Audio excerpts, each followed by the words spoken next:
Hello friends, welcome back to my YouTube channel Deepti's maths mind academy. आज की हमारी video का टॉपिक है रैशनलाइज द डिनोमिनेटर।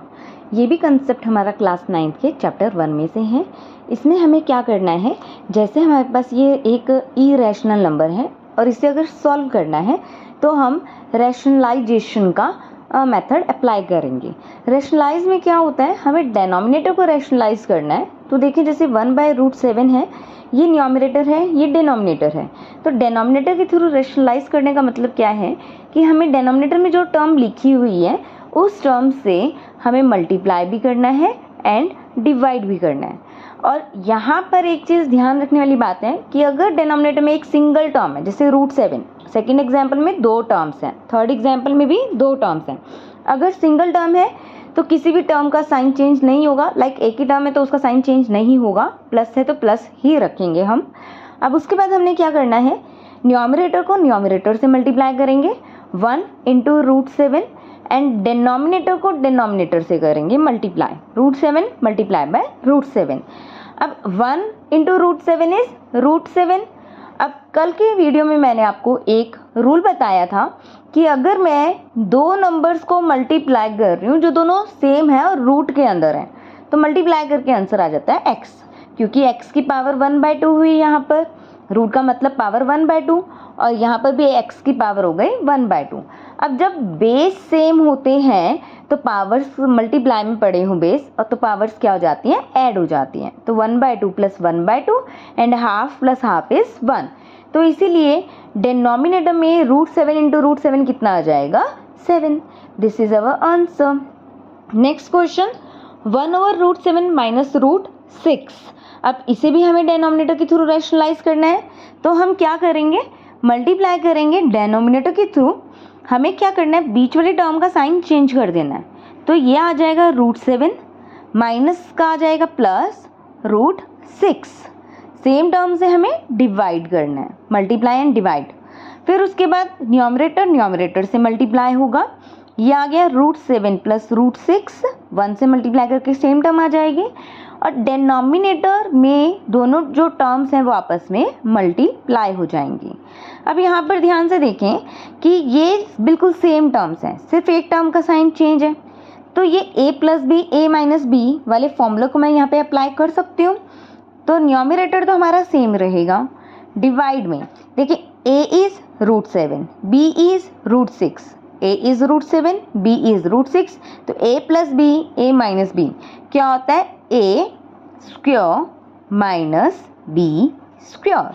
अब यहाँ आ जाएगा √7 + √6। अब इस टर्म को देखें, √7 का स्क्वायर देखें, √7 का स्क्वायर, रूट का मतलब होता है 7 की पावर 1/2 और बाहर पावर 2 भी है। अब यहाँ पे एक रूल अप्लाई होता है कि a की पावर m पावर n, अगर इस तरह से लिखा हो तो पावर्स क्या हो जाती हैं, मल्टीप्लाई हो जाती हैं। तो यहाँ पे भी मैं पावर्स मल्टीप्लाई कर दूंगी, 1/2 × 2, तो 2 से 2 कैंसिल, तो 7 की पावर आ जाएगी 1। तो √7 का स्क्वायर बनेगा 7, सेम वे में √6 का स्क्वायर बनेगा 6। तो आपको इतनी ज़्यादा कैलकुलेशन करने की ज़रूरत नहीं है, सिंपल याद रखें कि √7 का मतलब 7 की पावर 1/2, 2 और 2 रूट आपस में कैंसिल हो जाते हैं, 2 एंड रूट आपस में कैंसिल हो जाते हैं। तो ये आ जाएगा 7। अब देखें ये सॉल्व करके कितना आएगा, √7 + √6 डिवाइडेड बाय 1। ये हमारा आंसर है गिवन क्वेश्चन का। नेक्स्ट क्वेश्चन देखते हैं, 1/√5 + √2। सेम वे में हम रैशनलाइज करेंगे। डिनोमिनेटर में जो टर्म है उस टर्म से हम मल्टीप्लाई डिवाइड करेंगे, बट बीच वाली टर्म का साइन चेंज करके, प्लस है तो माइनस, माइनस होता तो प्लस कर देते, जैसे लास्ट एग्जाम्पल में किया था, माइनस था तो प्लस कर दिया था। अब सेम टर्म से ही हम डिवाइड भी करेंगे। नेक्स्ट स्टेप, न्यूमरेटर को न्यूमरेटर से मल्टीप्लाई करेंगे, √5 - √2 आएगा 1 से मल्टीप्लाई करके। डिनोमिनेटर को डिनोमिनेटर से मल्टीप्लाई करेंगे। अब डिनोमिनेटर में हमेशा हमारा फॉर्मूला बनता है a + b × a - b, क्योंकि हम यही टर्म तो यहाँ पे मल्टीप्लाई कर रहे हैं, सिर्फ एक टर्म का साइन चेंज कर रहे हैं। तो a + b a - b यही टर्म आएगी।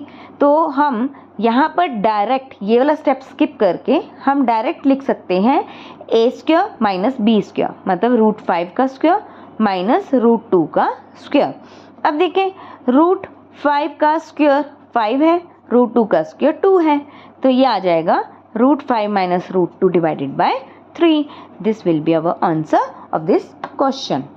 अब नेक्स्ट क्वेश्चन देखते हैं। फोर्थ एग्जाम्पल ले लेते हैं। 30 divided by 5 root 3 minus 3 root 5। अब इसको रैशनलाइज करना है हमें, ठीक है। तो सेम वे में ही हम करेंगे। डेनोमिनेटर में जो टर्म है उस टर्म से हमने मल्टीप्लाई डिवाइड करना है बीच वाली टर्म का साइन चेंज करने के बाद। तो ये टर्म आ जाती है, सेम टर्म से ही हम डिवाइड करेंगे। अब नेक्स्ट स्टेप क्या है, न्यूमरेटर से मल्टीप्लाई होगा, मतलब 30 को हम मल्टीप्लाई करेंगे 5 रूट 3 प्लस 3 रूट 5 से।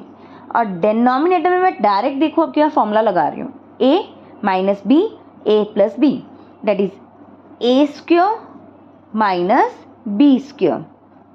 अगर आप एग्जाम में यहाँ पर रीज़न लिख दोगे कि a minus B A plus B is equal to A square minus B square, तो एक गुड इंप्रेशन जाता है एग्जामिनर के ऊपर कि आपको फॉर्मूला अच्छे से आते हैं। नेक्स्ट 5 रूट 3 प्लस 3 रूट 5, आप ये मल्टीप्लाई भी कर सकते हैं। नेक्स्ट स्टेप में मैं मल्टीप्लाई कर दूंगी। अब देखिए इसको कैसे करना है। यहाँ पर है 5 रूट 3 का स्क्वायर, यहाँ पे एक प्रॉपर्टी लगाते हैं ए बी की पावर n। अगर दो टर्म्स मल्टीप्लाई में पावर कंबाइन है तो मैं पावर को दोनों को सेपरेट दे सकती हूँ और वो दोनों टर्म्स मल्टीप्लाई में ही रहेंगी। तो सेम वे में a हमारा है 5, b है रूट 3, पावर है n। तो यहाँ पर क्या आ जाएगा, 5 रूट 3 का स्क्वायर क्या बनेगा, 5 का स्क्वायर मल्टीप्लाई बाय रूट 3 का स्क्वायर। 5 का स्क्वायर तो हो गया 25, रूट 3 का स्क्वायर हो जाएगा 3, एंड 25 मल्टीप्लाई बाय 3 75।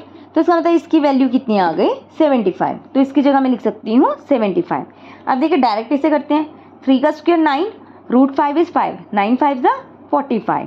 अब देखिए नीचे डेनोमिनेटर में मेरे को 30 मिल रहा है ना सब्ट्रैक्ट करके, तो ऊपर मैं सीधा कट कर सकती हूँ, ठीक है। नहीं तो अगर आप मल्टीप्लाई कर देते पहले स्टेप में तो आपको कॉमन दोबारा लेना पड़ता। 30 से 30 कैंसिल हो गया, ये हमारा आंसर आ गया 5 root 3 3 root 5। This is our answer. इससे ज़्यादा आगे हम सॉल्व कर ही नहीं सकते हैं, क्योंकि देखो रूट 3 में रूट 3 वाली टर्म ऐड होगी, रूट 5 में रूट 5 वाली टर्म्स ऐड होंगी। अब यहाँ पे तो एक टर्म रूट 3 वाली है, एक टर्म रूट 5 वाली है, तो इन दोनों को तो हम ऐड कर ही नहीं सकते हैं, तो इसलिए ये हमारा आंसर हो जाएगा।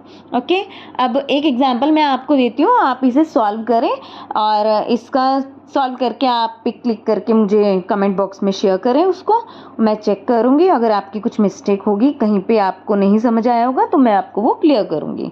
तो ये क्वेश्चन आपको सॉल्व करना है और कमेंट बॉक्स में इसका आंसर देना है। Thank you, bye bye.